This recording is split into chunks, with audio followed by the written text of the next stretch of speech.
প্রিয় ছাত্রছাত্রী, আসসালামু আলাইকুম। আশা করি আল্লাহর রহমতে তোমরা সবাই ভালো আছো।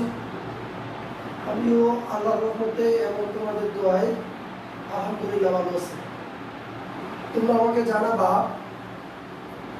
আমার ভিডিও এবং অডিও দুইটাই ক্লিয়ার কিনা, এটা একটু জানাও।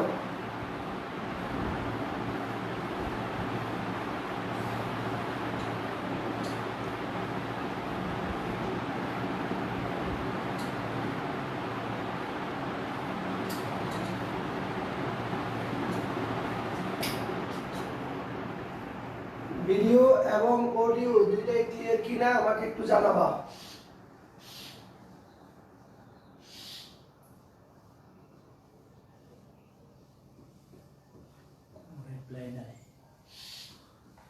তোমরা একটু কমেন্টে লিখে জানাবা ভিডিও এবং অডিও দুইটা ক্লিয়ার কিনা। Clear sir. ওকে, আমরা গত ক্লাসে পদার্থবিজ্ঞান প্রথম পত্রের অধ্যায় 3 আলোচনা করেছিলাম। মোটামুটি ওই অধ্যায়টা শেষ করেছি। আজকে আমরা আলোচনা করব অধ্যায় 5। আজকে আমরা আলোচনা করব অধ্যায় 5। অধ্যায় 5 এর যেভাবে আলোচনা করব তোমাদের জন্য, সেটা হচ্ছে একেবারে ডিটেইলস বলবো না, কারণ তোমাদের অধ্যায় 5 ডিটেইলস পড়ানো হয়েছিল। অধ্যায় 5 তোমাদেরকে পড়ানো হয়েছিল। আমি সমীকরণগুলো ধরে অঙ্ক কিভাবে থাকতে পারে সেই বিষয়গুলো আলোচনা করতে চাই। সমীকরণগুলো ধরে অঙ্ক কিভাবে করতে হবে বা সৃজনশীল কিভাবে সমাধান করতে হবে সেই বিষয়গুলো আমরা আলোচনা করতে চাই। তাহলে সেই বিষয়গুলো যদি আমরা আলোচনা করতে চাই, তাহলে বেসিক কথাগুলো, মানে কতগুলো কথা আছে সেই কথাগুলো আগে বলে নেই, তারপরে আমরা সৃজনশীলের দিকে যাব। অধ্যায় 5 হলো কাজ, শক্তি ও ক্ষমতা। কাজ, শক্তি ও ক্ষমতা। প্রথমে আমাদের জানতে হবে কাজ কি। কাজ কি। কাজের সংজ্ঞা লিখতে দিলে স্টুডেন্টরা বিভিন্নভাবে কাজের সংজ্ঞা লিখে, আর বিভিন্নভাবে কাজের সংজ্ঞা লিখলে ওই জায়গাগুলোতে একটু একটু গ্যাপ থাকার কারণে নাম্বার দেয় না। তখন স্টুডেন্ট মনে করে যে আমি সঠিক লিখেছি, আমাকে নাম্বার দেওয়া হয়নি। আসলে কোন জায়গাটাতে ভুল ছিল সেই ভুলটা আমাদের খুঁজে বের করতে হবে, আর ভুলটা খুঁজে বের করে ওই ভুলটা যেন আমাদের না হয় সেই দিকে সতর্ক থাকতে হবে। কাজের সংজ্ঞাটা আমি আরেকবার লিখে দিচ্ছি, পরে আমি ভুলগুলো বলে দিব। কোন বস্তুর উপর বল প্রয়োগে বস্তুর সরণ ঘটলে প্রযুক্ত বল ও বলের দিকে বস্তুর সরণের উপাংশের গুণফলকে কাজ বলে। যে ভুলগুলো তোমরা করবা সেই ভুলগুলো আমি আলোচনা করব। এর আগে আমি কাজের ডেফিনেশনটা ঠিক মতো দিয়ে নেই, তারপরে তোমাদের ভুলগুলো আলোচনা করতেছি। কোন বস্তুর উপর বল প্রয়োগে বস্তুর সরণ ঘটলে প্রযুক্ত বল ও বলের দিকে বস্তুর সরণের উপাংশের গুণফলকে কাজ বলে। যদি আমি একটি চিত্র আঁকি, এমন একটি বস্তুর উপরে আমি বল প্রয়োগ করলাম F, তাহলে বলের দিক হলো বরাবর ডান দিকে, বস্তুটি সরে গেল বলের দিকের সাথে থিটা কোণে, বলের দিকের সাথে থিটা কোণে S সরণ ঘটালো। তখন কাজের মান কত হবে সেটা আমরা দেখতে চাই। এখানে বল প্রয়োগ করেছি আমরা F। বল প্রয়োগ করার ফলে বস্তুটি বলের দিকে সরলো না, বলের দিকের সাথে থিটা কোণে S সরণ ঘটালো। S সরণ ঘটালো বলের দিকের সাথে থিটা কোণে। তাহলে কাজের সংজ্ঞার মধ্যে দেখো তো আমরা কি দেখছি, কাজের সংজ্ঞা হলো প্রযুক্ত বল, এই যে প্রযুক্ত বল ও বলের দিকে বস্তুর সরণের যে উপাংশ, উপাংশ নিয়ে আমি অনেক কথা বলেছিলাম। উপাংশ মানে হচ্ছে উপ অংশ, মানে একটি অংশ, যেমন জেলা, পরে হলো উপজেলা, জেলার ভিতরের একটি অংশ হচ্ছে উপজেলা। তাহলে উপাংশ মানে হচ্ছে উপ অংশ। কার উপ অংশ? এখানে যে সরণ ছিল তার একটি উপ অংশ, কোন বরাবর? যেদিকে বল প্রয়োগ করা হলো সেই বরাবর। সেই বরাবর উপাংশ যদি আমরা বের করতে চাই, তাহলে এখান থেকে বলের দিকের উপর, অর্থাৎ যদি আমি এটাকে এক্স অক্ষ বলি, এক্স অক্ষের উপর একটি লম্ব টানতে হবে। লম্ব টানার পরে আমরা দেখতে পাচ্ছি বলের দিকে বস্তুটির সরণ হলো এক্স। বলের দিকে বস্তুটির সরণ হলো এক্স। এখানে যদিও বস্তুটির সরণ ছিল এস, যেটা বলের দিকে নয়, যেটা বলের দিকে নয়, সেটা কোন দিকে? সেটা হলো বলের দিকের সাথে থিটা কোণে। কিন্তু সংজ্ঞার মধ্যে আমাদের এই থিটা কোণের কথা বলেনি, আমাদের বলেছে বল প্রয়োগ করব আর বস্তুটি বল যেদিকে দিয়েছি সেই দিকে কতটুকু গিয়েছে, বল যেদিকে দিয়েছি সেই দিকে বস্তুটি কতটুকু গিয়েছে, সেই দিকে আমরা দেখতে পাচ্ছি গিয়েছে এক্স।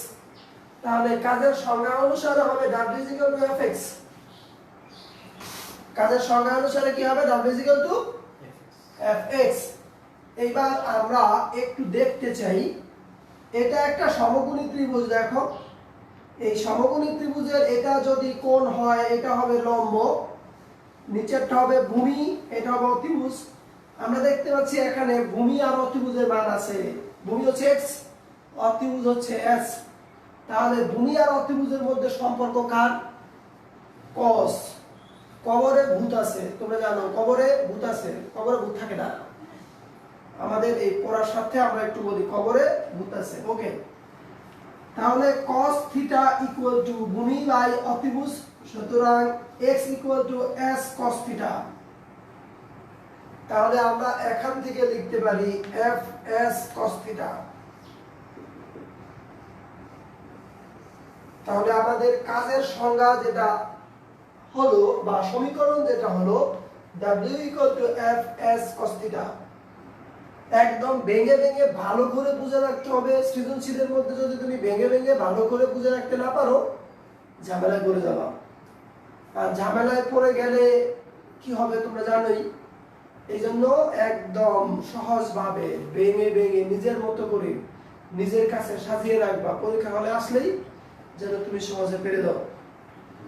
আমাকে বলবা এই ডাব্লিউটা হচ্ছে কাজ, এফ হলো প্রযুক্ত বল, এস হলো বস্তুর সরণ। কোন দিকে সরণ আমার দরকার নাই এখন আর। সংজ্ঞার মধ্যে বলেছিলাম এক্স দরকার আছে, কিন্তু যখন এই সমীকরণ প্রতিপাদন হয়ে গেল তখন আমার আর দরকার নাই। আমি বলবো এফ বল, এস হলো সরণ, এই জায়গায় থিটা আছে। এই থিটাটা হলো প্রযুক্ত বলের দিকের সাথে কত ডিগ্রি কোণে সরণ ঘটানো হলো সেই কোণটা হলো থিটা। অন্যভাবে বলতে পারো এফ ও এস এর মধ্যবর্তী কোণ থিটা। এফ ও এস এর মধ্যবর্তী কোণ থিটা। যদি বলো তাহলে সমীকরণ আরেকটা দাঁড়ায় w = f.s। কারণ আমরা যেটা জানি a.b সমান হচ্ছে ab cos থিটা। a.b সমান হচ্ছে ab cos থিটা। যদি ab cos থিটা হয় তাহলে এটাকে আমি a ধরলাম, এটাকে b ধরলাম, a.b সমান ab cos থিটা হবে। তাহলে সমীকরণ কাজের ক্ষেত্রে শুরু করেছি আমরা এই জায়গা থেকে w = fx, এরপরে আসতো w = fs cos থিটা, তারপরে আসতো w = f.s। এগুলো মুখস্থ করার বিষয় নয়। মুখস্থ করে রাখলে আজকে কালকে এক সপ্তাহ 2 সপ্তাহ থাকবে, তারপরে আর পরীক্ষা হলে গিয়ে সব একসাথে গলায় যাবে। একসাথে গলায় গেলে আর ভালো রেজাল্ট করা যায় না। ওকে, ছাত্র কম একবারে। এটা হলো আমাদের কাজের সংজ্ঞা বলেছি। এবার কাজের সংজ্ঞার মধ্যে যে ভুলগুলো তোমরা করো সেই ভুলগুলো আমি এখন দেখতে চাই, কি কি ভুল করো তোমরা। দেখো, কোন বস্তুর উপর বল প্রয়োগে বস্তুর সরণ ঘটলে তাকে কাজ বলে। কোন বস্তুর উপর বল প্রয়োগে বস্তুর সরণ ঘটলে তাকে কাজ বলে, লিখলেই নাম্বার আসবে 0। কোন বস্তুর উপর বল প্রয়োগে বস্তুর সরণ ঘটলে প্রযুক্ত বল এবং বস্তুর সরণের গুণফলকে কাজ বলে, এটা লিখলেও নাম্বার আসবে 0, কারণ এটার মধ্যেও একটু ভুল আছে। সরণ, এই যে দেখো, এদিকে সরণ হলো, এদিকে সরণ, বল এবং সরণ এই দুটার গুণফলকে কাজ এখানে বলেনি। যদি এইভাবে কেউ দেখে, কোন বস্তুর উপর বল প্রয়োগে সরণ ঘটলে প্রযুক্ত বল এবং বলের দিকে সরণের গুণফলকে কাজ বলে, তাহলে আর কোনো সমস্যা নেই। বলের দিকে সরণের গুণফলকে কাজ বলে, বলের দিকে সরণের উপাংশ না বললেও সমস্যা নাই, বলের দিকে উল্লেখ করলে আর সমস্যা নেই। এই জন্য আমি বারবার বলে দিচ্ছি, ফিজিক্স পড়ার সময় অবশ্যই সতর্ক থাকতে হবে। সতর্ক যদি না থাকো তাহলে এই ভুলগুলো হবে, আর এই ভুলগুলো হলে নাম্বার পাওয়া যাবে না, আর নাম্বার না পেলে তোমার সবচেয়ে বেশি ক্ষতি হবে, তারপর অন্য কারণ। এই জন্য আমরা যা পড়বো এখন, চিন্তা অবশ্যই আমাদের ভালো মানুষ হতে হবে, এটা প্রথম চিন্তা।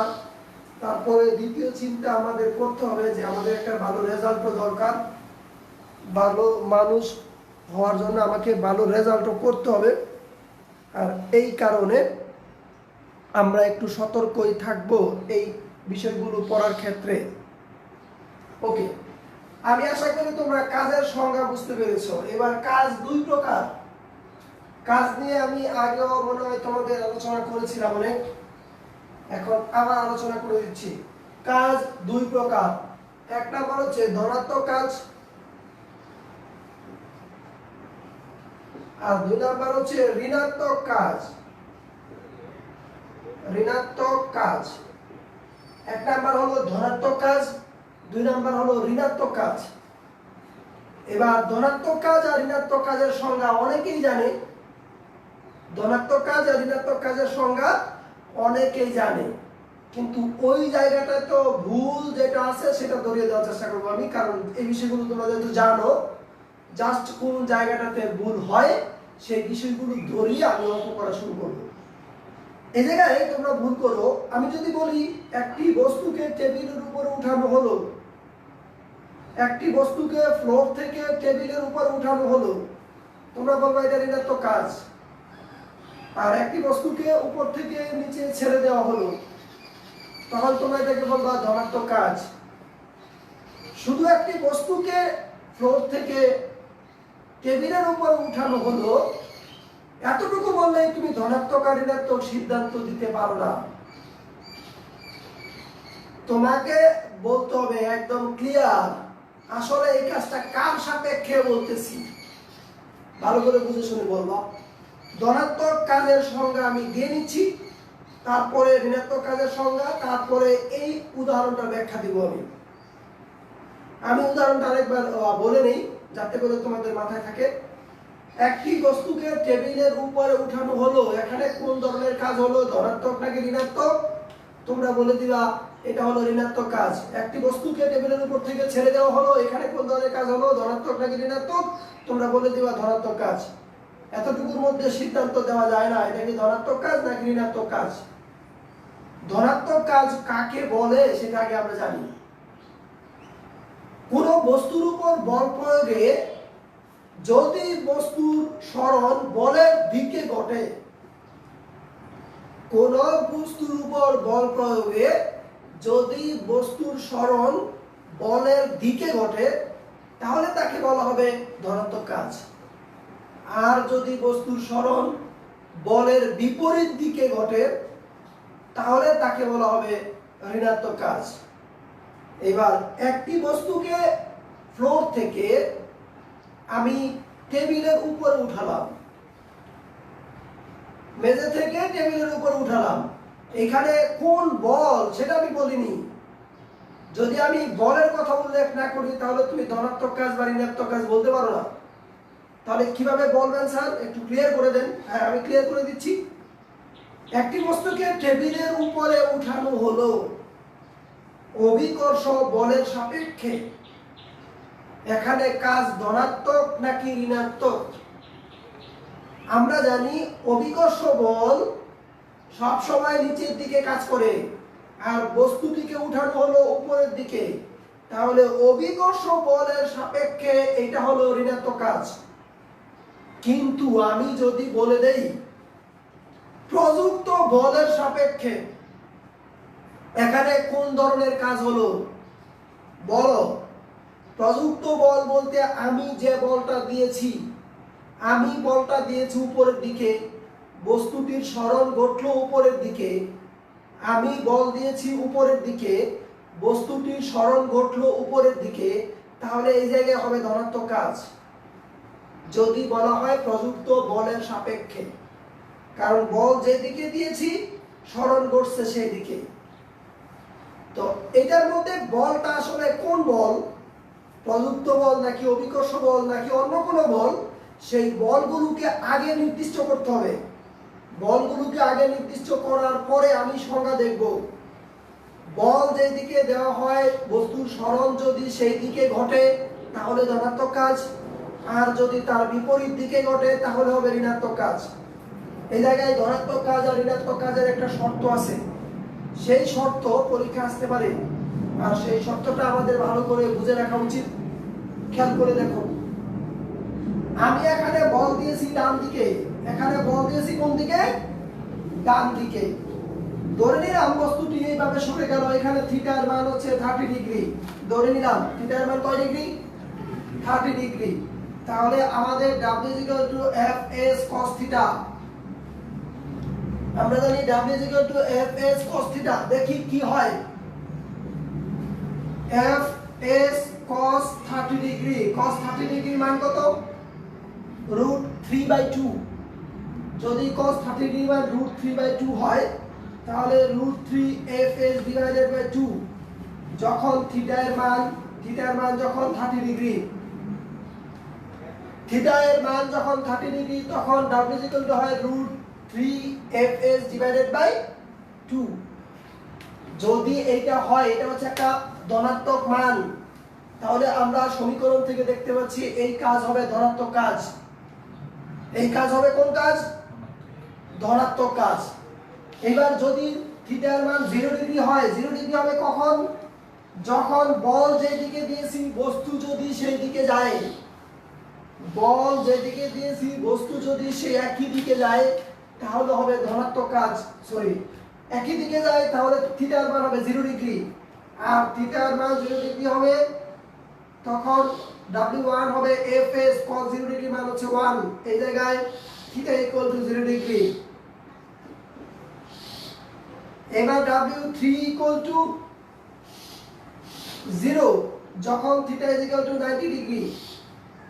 90 ডিগ্রি কখন হবে? বল দিয়েছি ডান দিকে,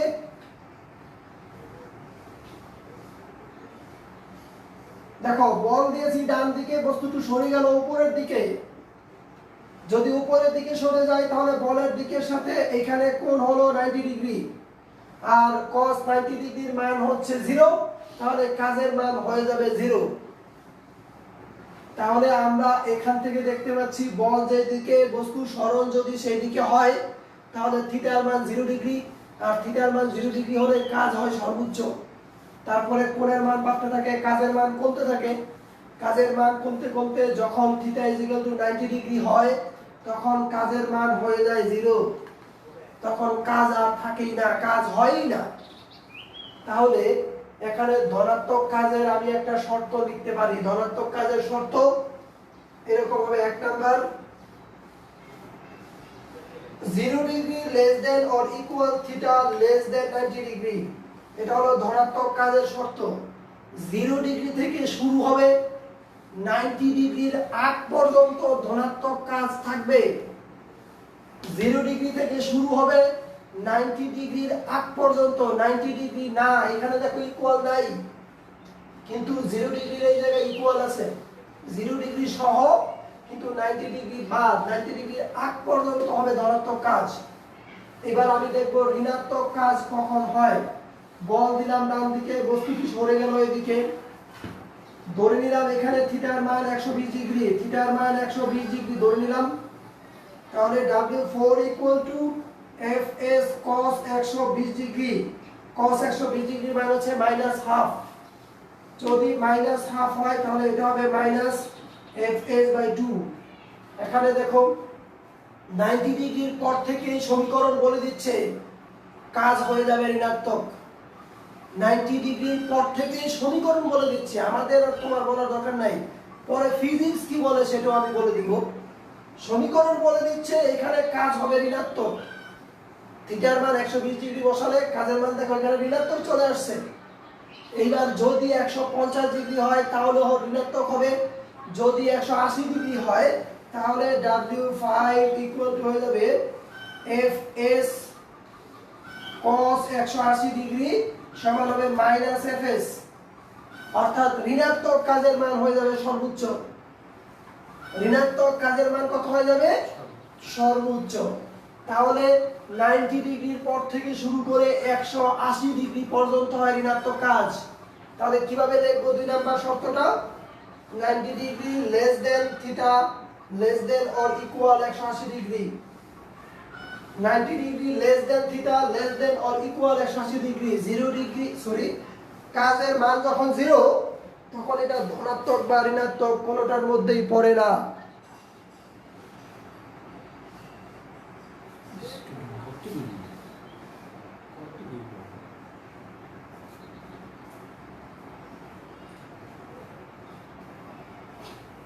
তাহলে আমরা দুইটা শর্ত বের করলাম। একটা হলো ধনাত্মক কাজের শর্ত 0 degree less than or equal theta less than 90 degree, আর একটা হলো 90 degree less than theta less than or equal 180 degree. এই দুইটা শর্ত আমাদের মনে রাখতে হবে।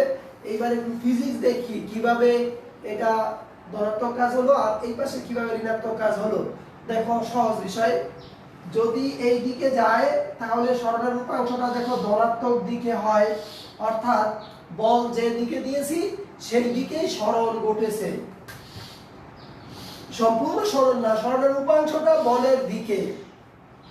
যদি উল্টা পাশে এদিকে চলে আসে তাহলে এখান থেকে লম্ব টানো, বল দিয়েছি ডান দিকে, সরণের রূপাংশ হয়েছে বাম দিকে। সংজ্ঞার মধ্যে একটু আগে আমরা বলে দিয়েছি বল যে দিকে দিব যদি সরণ তার বিপরীত দিকে ঘটে তাহলে সেটা হবে ঋণাত্মক কাজ। এখানে আমরা ম্যাথমেটিক্স এবং ফিজিক্স দুইটা বিষয় দেখালাম, তোমাদের ভালো করে মনে রাখতে হবে। আর এগুলো মুখস্থ করে রাখার বিষয় না, মুখস্থ করে রাখলে পারবা না, ভুলে যাবো। মুখস্থ করে রাখলে পারবা না, ভুলে যাবো। এগুলো বোঝার বিষয়, বুঝে রাখলে এগুলো ভুলবা না কখনোই। এইবার যাব আমরা শক্তি। কাজ নিয়ে একটু আলোচনা করেছি, এবার শক্তি নিয়ে একটু আলোচনা করি, তারপর অঙ্ক করব।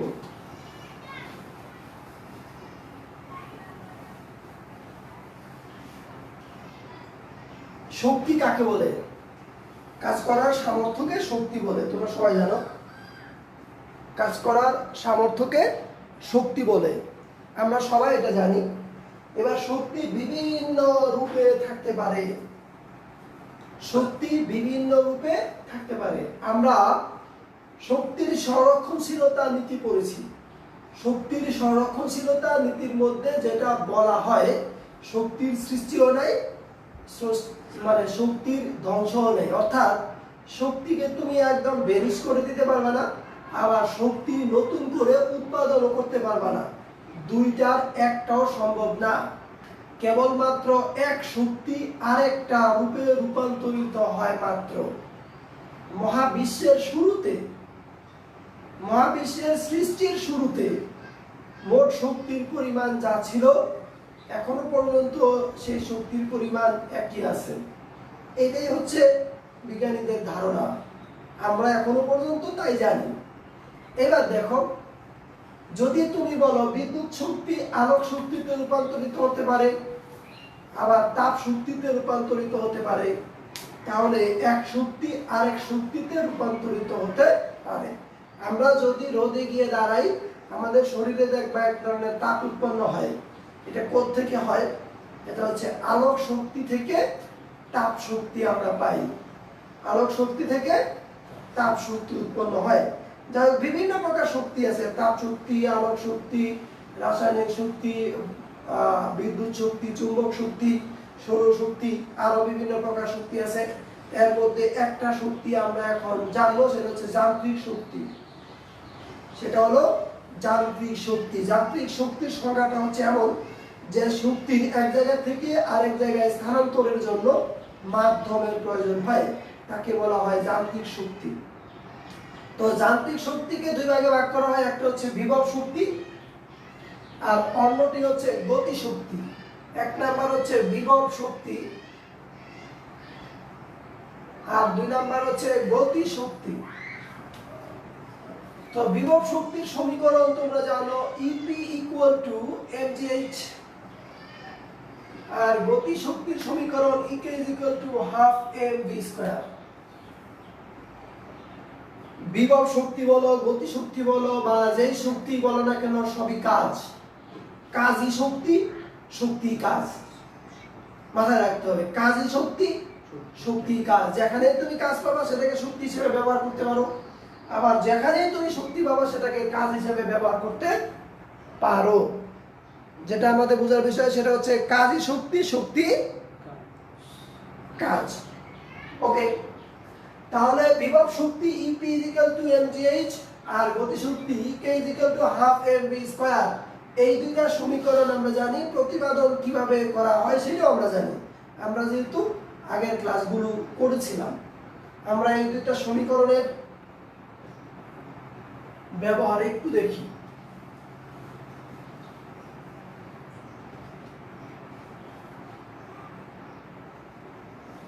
একটি বস্তু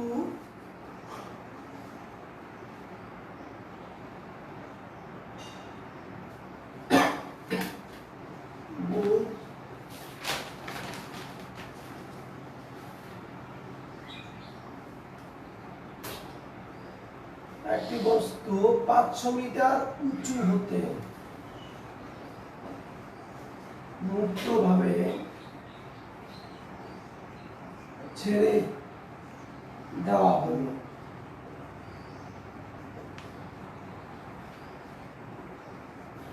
ভূপৃষ্ঠ হতে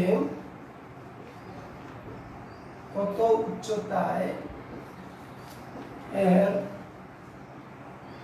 গতিশক্তি, ভূপৃষ্ঠ হতে কত উচ্চতায় এর গতিশক্তি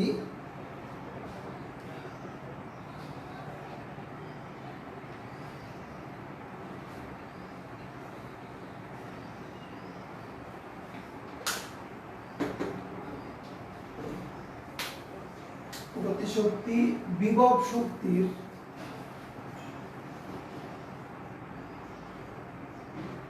টু-থার্ড অংশ হবে। একটি বস্তু 500 মিটার উঁচু হতে মুক্তভাবে ছেড়ে দেওয়া হলো। ভূপৃষ্ঠ হতে কত উচ্চতায় এর গতিশক্তি বিভব শক্তির হবে। এখানে একটা র থাকবে, বিভব শক্তির 3/2 অংশ হবে। এই অঙ্কটা অনেকেই পারি,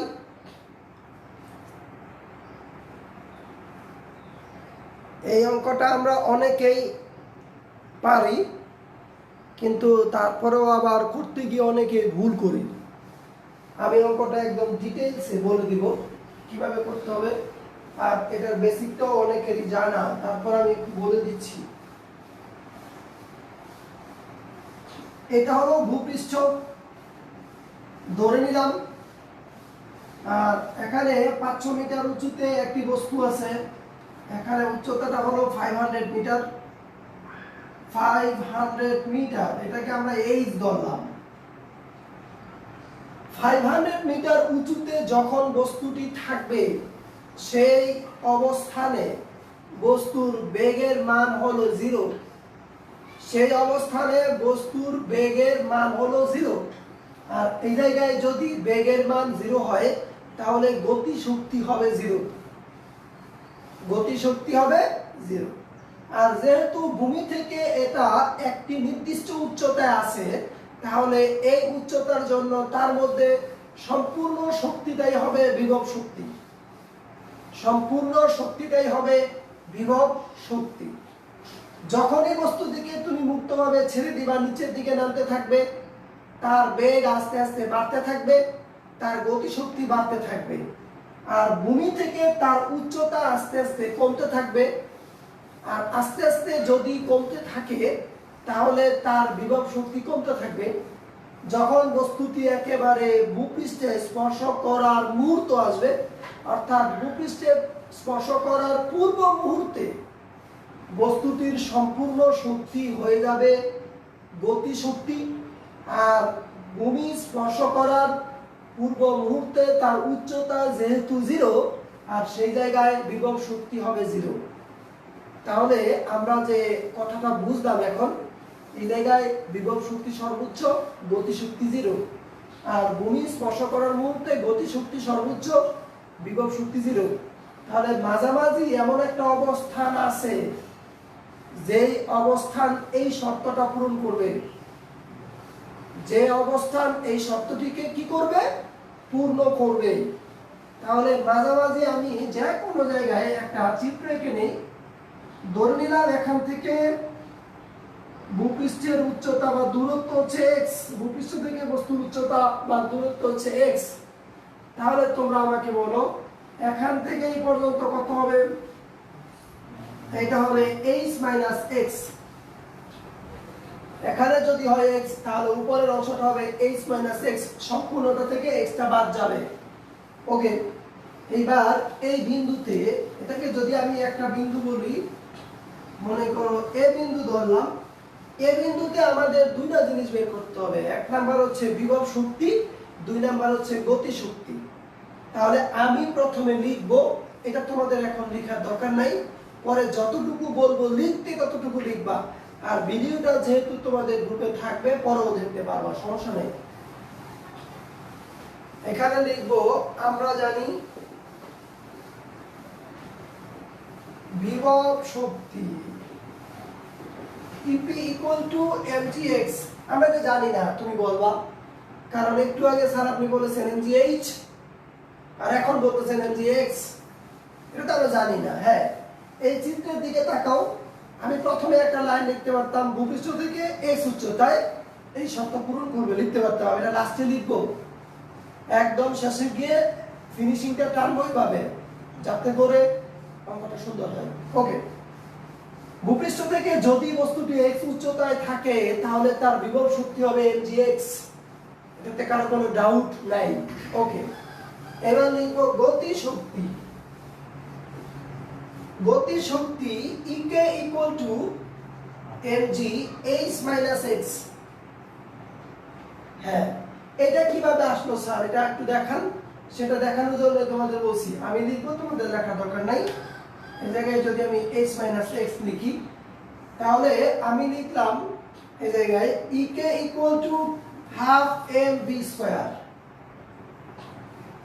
এই বিন্দুতে তার বেগ থাকবে, আর বেগের জন্য তার গতি শক্তি থাকবে। তাহলে আমরা লিখবো EK = ½ mv²। এই সূত্রটা আমরা জানি সবাই। হ্যাঁ, এই সূত্রটাকে আরো একটু নির্দিষ্ট করে বলতে হবে। EK হলো গতি শক্তি, m হলো বস্তুর ভর, আর v হলো a অবস্থানে, v হলো a অবস্থানে বস্তুর বেগ। তাহলে a অবস্থানে বস্তুর বেগ কত? v। আমাকে v এর মান আগে বের করতে হবে। তাহলে চিত্রের দিকে আবার একটু তাকাই। আমরা শুরুতে বলে দিয়েছি যে এই জায়গায় বেগের মান হলো 0, তার মানে আদি বেগ 0, আর এই জায়গায় হলো শেষ বেগ v। আর এখান থেকে বস্তুটি কতটা নিচে নেমেছে h - x, এখান থেকে বস্তুটি কতটা নিচে নেমেছে h - x যদি হয়, তাহলে সূত্রটা লিখি আমি 2m, মনে করো থার্ড ব্র্যাকেট দিয়ে একদম v² লেখা যায় V naught square plus 2g h minus x। সূত্রটা কি আমরা সবাই জানি, V square is equal two V naught square plus 2gh অথবা 2as, তুমি যাই বলো না কেন, এখানে s বা h অথবা x যাই বলো, সেটা হবে বস্তুটি কতটা দূরত্ব অতিক্রম করেছে। তাহলে দেখো এখান থেকে যখন এ বিন্দুতে আসলো তখন সে দূরত্ব অতিক্রম করেছে h মাইনাস x, দূরত্ব অতিক্রম করেছে h মাইনাস x। যদি h মাইনাস x করে তাহলে v not square plus 2g h minus x দেখা যায়। এইবার এখানে লিখবো হাফ m, এই অংশটা হলো 0 তোমরা স্বীকার করেছো, into 2g h minus x, 2 কাটা দিলে mg h মাইনাস x।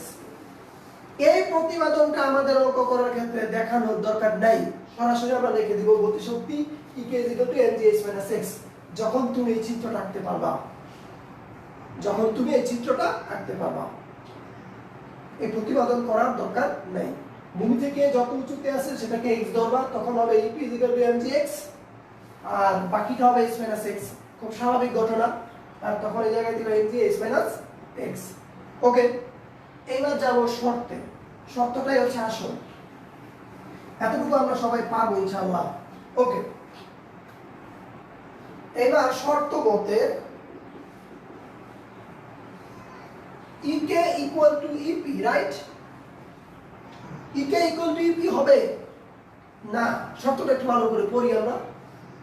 ভূপৃষ্ঠ হতে কত উচ্চতায় এর গতি শক্তি বিভব শক্তির 3/2 অংশ হবে।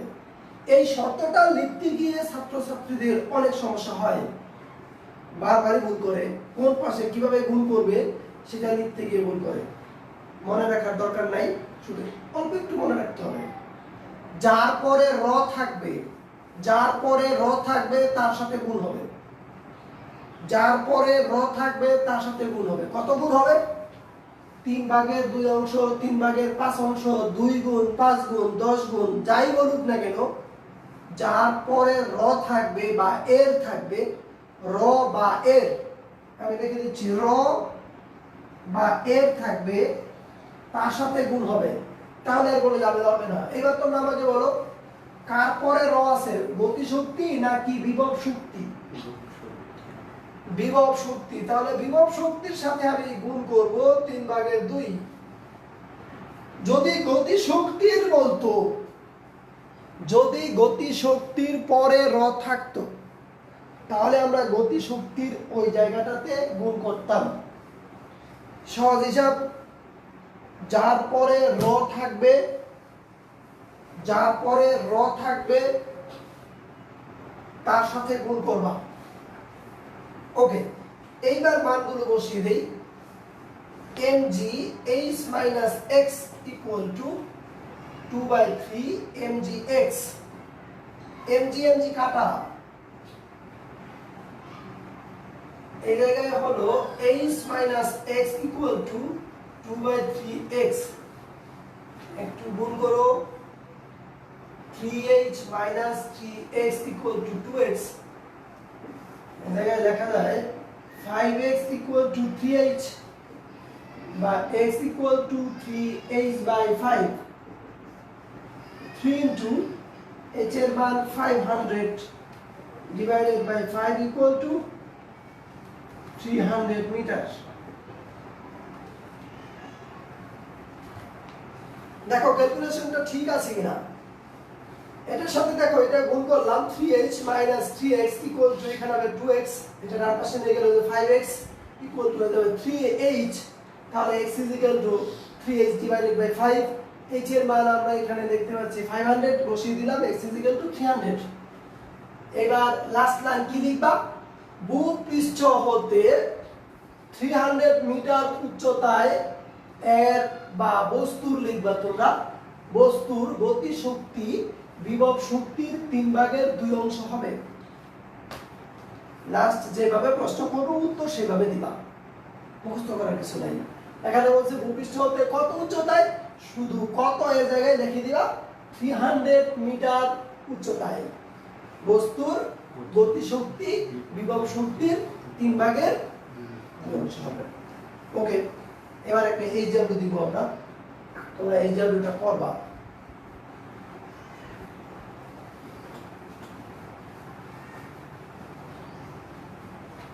তোমরা বলবা মামুন স্যার সহজ অঙ্ক করিয়েছে, কঠিন অঙ্ক দিয়েছে। একই নিয়মে করবা সবগুলো। এখন 2টা 5টা 10টা বিন্দু যাই দেখ না কেন, মামুন স্যার না শুধু যে কোনো স্যার দেখ, তুমি একই নিয়মে করে দেবা।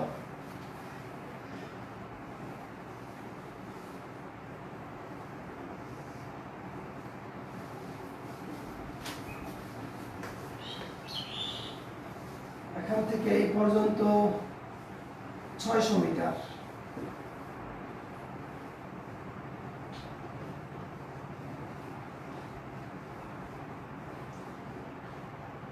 এখান থেকে এই পর্যন্ত 200 মিটার।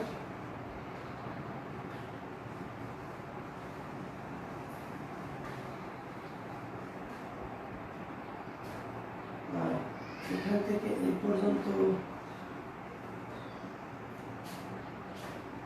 200 মিটার। এটাকে দিলাম এ, এটা হলো বি, এটা সি। এ বি সি অবস্থান, 3টা অবস্থান দেখিয়েছি আমি।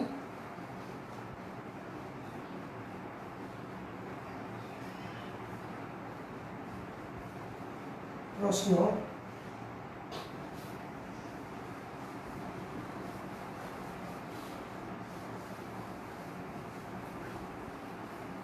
পাঁচশো গ্রাম ভরের একটি বস্তুকে চিত্রানুযায়ী মুক্তভাবে ছেড়ে দেওয়া হলো। এই জায়গায় মুক্তভাবে বলেছি, মুক্তভাবে ছেড়ে দেওয়া হলো, এখানে বাতাসের বাধা থাকবে, কিন্তু আমরা ধরে নিলাম যে মুক্তভাবে পড়ছে, এটা ধরে নিব, বাধা থাকবে। দেওয়া হলো এ বি ও সি অবস্থানে শক্তির, যান্ত্রিক শক্তির সংরক্ষণশীলতা যাচাই করো। আমি আবার বলে দিচ্ছি, 500 গ্রাম ভরের একটি বস্তুকে চিত্রানুযায়ী মুক্তভাবে ছেড়ে দেওয়া হলো। মুক্তভাবে ছেড়ে দেওয়া হলো এ বি ও সি অবস্থানে। এ বি ও সি অবস্থানে যান্ত্রিক শক্তির সংরক্ষণশীলতা যাচাই করো। যান্ত্রিক শক্তি সংরক্ষিত থাকে কিনা সেটা তোমরা যাচাই করবা, এটা হলো তোমাদের কাজ। তো এটা করার জন্য আমাদের কি করতে হবে, একটু হিন্টস দেই। এ বিন্দুতে বিভব শক্তি গতিশক্তি দুইটাই লাগবে, বি বিন্দুতে বিভব শক্তি গতিশক্তি দুইটাই লাগবে, সি বিন্দুতে বিভব শক্তি গতিশক্তি দুইটাই লাগবে। তার মানে কি দাঁড়ালো, এখানে অঙ্ক দিয়ে দিলাম 3টা। যদি এ বিন্দুতে মোট শক্তি, বি বিন্দুতে মোট শক্তি এবং সি বিন্দুতে মোট শক্তি সমান হয়, তাহলে আমরা বলতে পারবো যান্ত্রিক শক্তির সংরক্ষণশীলতা মেনে চলে। তো এই জায়গায় অবশ্যই সমান হবে, এই জায়গায় সমান না হওয়ার কোনো সুযোগ নেই। তোমাদের অঙ্ক করার জন্য দিয়েছি, জাস্ট প্র্যাকটিস করার জন্য, যাতে করে তোমার আত্মবিশ্বাসটা বেড়ে যায়। এই কারণে এই অঙ্কগুলো দিয়েছি। সবাই ভালো থাকবা, সুস্থ থাকবা। আজকে এখানে শেষ করলাম। পরের দিন ইনশাআল্লাহ কাজ শক্তি ক্ষমতা আরো অঙ্ক করব। কাজ ক্ষমতা দিয়ে বিভিন্ন ধরনের অঙ্ক আছে, তোমরা জানো। সেই অঙ্কগুলো আমরা আগামী ক্লাসে দেখার চেষ্টা করব। সবাই ভালো থাকো, সুস্থ থাকো, সাবধানে থাকো। আল্লাহ হাফেজ।